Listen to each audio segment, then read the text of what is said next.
জীবনের first time শুনতেছি 10,000 চালানো যাবে, পুরো মাথায় নষ্ট, মাথা পুরো এদিক থেকে এদিক হয়ে গেছে। না, এটা আমার কোনোভাবেই বিশ্বাস হয় না। এই কারণে এখানে আছে একজন ভাই, বাইকের মডেল বলো কি V3? হ্যাঁ, কোনটা মোবিল ইউজ করো? Model 300V। কিন্তু মজা পাইলাম ভাই, 10,000 কিলোমিটার একটা ইঞ্জিন অয়েল, জিনিসটা মানতে খুব কষ্ট হইতেছে সবার। আমরা তিনজনই ক্লাসিক ইউজার, ঠিক আছে? এখন আমাদের মেইন প্রবলেম কি ভাই? Hello everyone, this is Saiful, love to explore, so once again welcome to Saiful. তো আজকের এক্সপ্লোরের টপিক রয়্যাল এনফিল্ডের যে ইঞ্জিন অয়েল আছে, এটা নাকি 10,000 কিলোমিটার একবার চেঞ্জ করে আপনি চালাতে পারবেন। এই ব্যাপারটা আজকের ভিডিওতে আমরা এক্সপ্লোর করব। তো যারা আমার আগের দুটো ভিডিও মিস করছেন, একটা হচ্ছে আমার বাইক ডেলিভারি প্রসেসটা আমি কীভাবে নিলাম, আর ওখানে আমি আরও একটা ইম্পর্টেন্ট জিনিস, আমার নেম ট্রান্সফার করে দিচ্ছি কীভাবে, ওইটা আমি তুলে ধরেছি। আর সেকেন্ড ভিডিওটা হচ্ছে আপনার যেই বাইকের সার্ভিসিং, ফাস্ট সার্ভিসিংয়ের A to Z step by step প্রসেসটা তুলে ধরেছি। সো যারা এই দুইটা মিস করছেন, উপরে আই বাটন দিয়ে দিচ্ছি অ্যান্ড লিঙ্ক ডিসক্রিপশনে দেওয়া থাকবে, আপনারা দেখে নেবেন। And please do subscribe my channel. So চলুন, এই 10,000 কিলোমিটার চলবে গাড়ি, এটা শোনার পর ফার্স্ট একজন রয়্যাল এনফিল্ডের ইউজারের কী রিয়াকশন ছিল ওটা দিয়ে শুরু করি। আপনার বিশ্বাস হইতেছে না ভাই? না, এটা আমার কোনোভাবেই বিশ্বাস হয় না। এই কারণেই যে আমার দীর্ঘদিনের অভিজ্ঞতা বাইক চালানো, তো এর মধ্যে কোনোদিন শুনি নাই কোনো মেকারের কাছে বা কোনো বড় ভাই বা কোনো অভিজ্ঞ কোনো বাইকারের কাছে। যাই হোক, আজকে যখন আমি আমার বাইকের ইঞ্জিনটা ডাউন দিছে। আপনারটা কোনটা?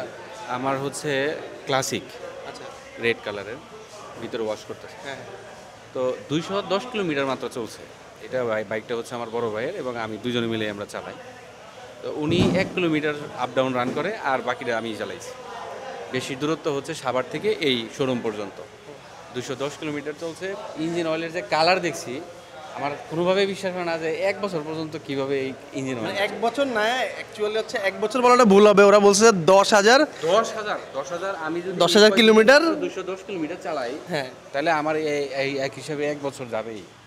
1 বছরে আমি 10,000 কিলোমিটার চালাতে পারবো না, এরকম সময় নাই আর কি। কিন্তু আসলে এটা কিন্তু দেখার বিষয়। একটা মোবিল ইঞ্জিন অয়েল চেঞ্জ করে যদি 10,000 কিলোমিটার চালানো যায়, তাহলে মেনটেনেন্স কস্ট আসলেই কম বলা যায়। ভিডিওতে আপনি লাইভে দেখাই 10,000।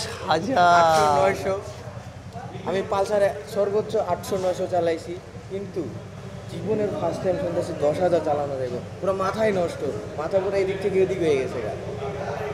কত ব্রো? 10,000। ইয়ামাহা ইউজাররা এই জিনিসটা মানতে খুব খুব কষ্ট হচ্ছে, খুব না পারতে বদ দেওয়া, যত ধরনের দেওয়া যায়। বদ্ধ না ভাই, কিন্তু ইঞ্জিন এক পর্যায়ে বড় সড় একটা মার হওয়ার ভাবনা আছে, আমি যে দেখতেছি। ওর কারণটা কি? কোনো লজিক আছে না? লজিক আছে কোনো? লজিক নাই, কোনো লজিক নেই। এটাই বাস্তব। ওই কিরে আগুন আগুন। ওকে গাইজ, আমরা হচ্ছি রয়্যাল এনফিল্ড ইউজার, ঠিক আছে? 10,000 আমরা একটা মোবিল 10,000 কিলো চালাবো। আর এই যে এখানে আছে একজন ভাই, বাইকের মডেল বলো কি? V3? হ্যাঁ, কোনটা মোবিল ইউজ করো? Model 300V। কত কিলো চালাও?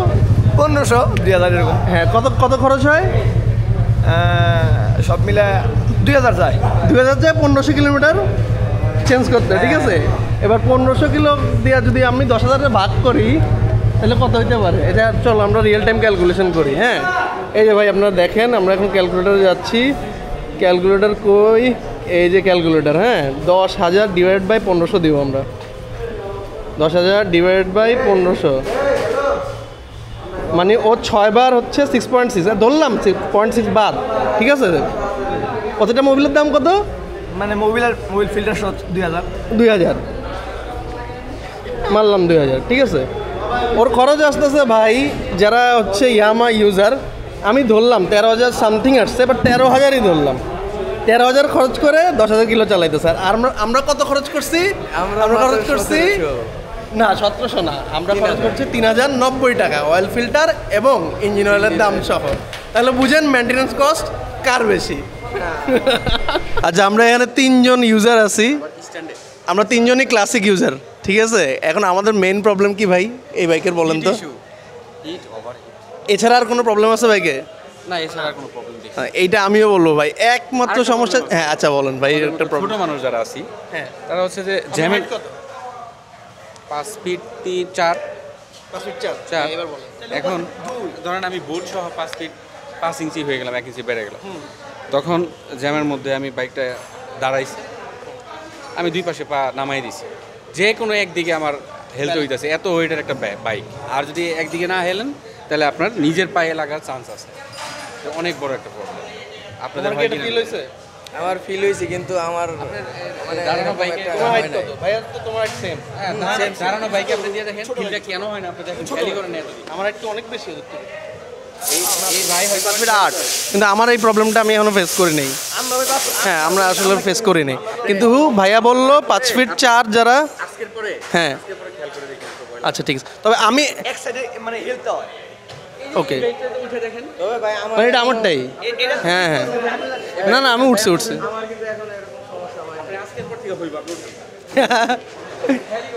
আমি খেয়াল করি ওঠেন, বুঝছেন? দেখেন তো আচ্ছা, ও টোতে পাইতেছে, কি হয়, ও টোতে পাইতেছে। ডিসটেন্সটা কতটুকু সাইলেন্সারের, এত হিট যদি ডিসটেন্স সাইলেন্সারে হয় তো লাগে নাই কিন্তু ভাই একদিনও।